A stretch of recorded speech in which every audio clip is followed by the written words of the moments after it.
Victoria from Bend Dance again. This is going to be a segment just on the women's steps. So how you move your feet, how you interact with the floor. I call the floor your third partner. You have your dance partner, you have the music, and then you have the floor because you're interacting with all three of those things. Now be nice to the floor, ladies. It's the only one that's not going to talk back and tell you what to do. So as we step onto it, we want to step with intention.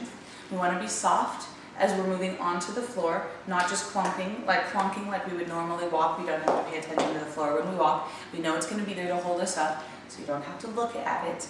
But be soft as you interact with the floor.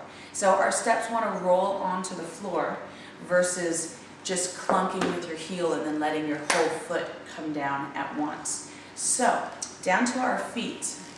As we're standing in an anchor position, so our loose third foot position, make sure your right toe is facing forward. Don't turn this out. If you are turned out when you walk, you'll tend to have it turn out this way, which has an ugly knee thing. So from here, as I am settled into my anchor, I'm slightly back, and I'm on the front part of my left heel. I could be up on my right toe, I could be all the way back to my left heel, and all of that space in between. So you can practice moving through the floor and moving through the different parts of your foot. So when I'm settled back into my anchor and my stretch, I'm settled onto the back part of my left heel.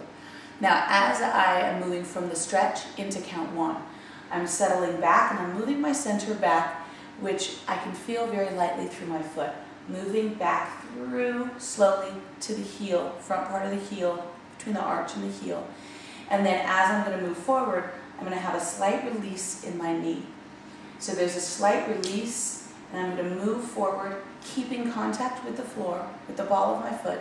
At the last minute, I'm going to step heel toe. So all the way through, if I anchor 5 and 6 and 1. So before the 1 happens and after the 6, there's all that space in between. We call that and a 1. We call it rolling count, and it's just using all that time of the music in between. 5 and 6 and I'm moving into 1. So my movement with my leg happens in that space. There's a relaxation. I start to move forward, and then I, at the last minute, step heel toe. My left foot is going to maintain contact with the ground as well. You can also think of it as having a sending foot and a receiving foot. My left foot is sending onto my right foot, my receiving foot. And so it's pushing me down the slot almost. So if I take 2 steps, I have and 1, 2. And so there's that still very light roll through your feet.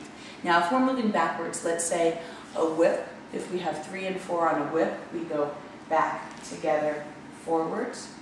When we're moving back together, we're going to step ball, roll through, step into and then move into 4 very slightly heel toe. Now, another count, you can come up. Another note on a whip is that, ladies, we want to stay back in his connection on 4, just like as we move into 1, we want to stay into his connection. So I don't want to take such a big step on 1 as I'm coming forward with my foot that I jump out of the connection.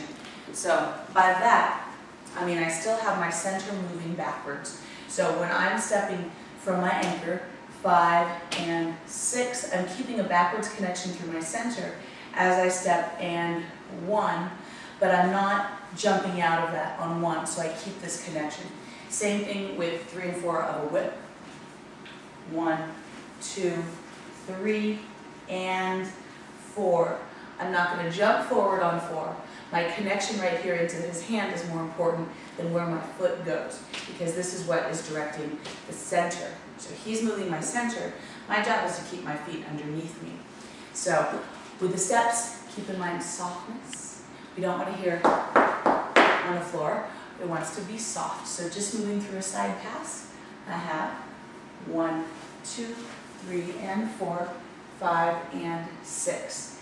Keep in mind, ladies, the cross in front on 3 and 4 of the side pass is the most important part of the direction, the placement of your feet. 1, 2, 3, step in front on and back on 4, and then anchoring 5 and 6. So I don't cross behind on the and. That's no good.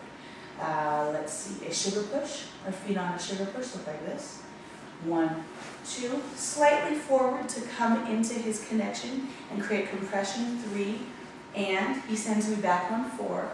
We anchor 5 and 6. And again, as I'm stepping backwards, I'm rolling through my foot. So on 4, I'm rolling through.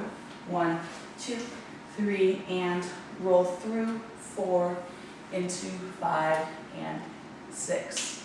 And that would be some basics on stepping.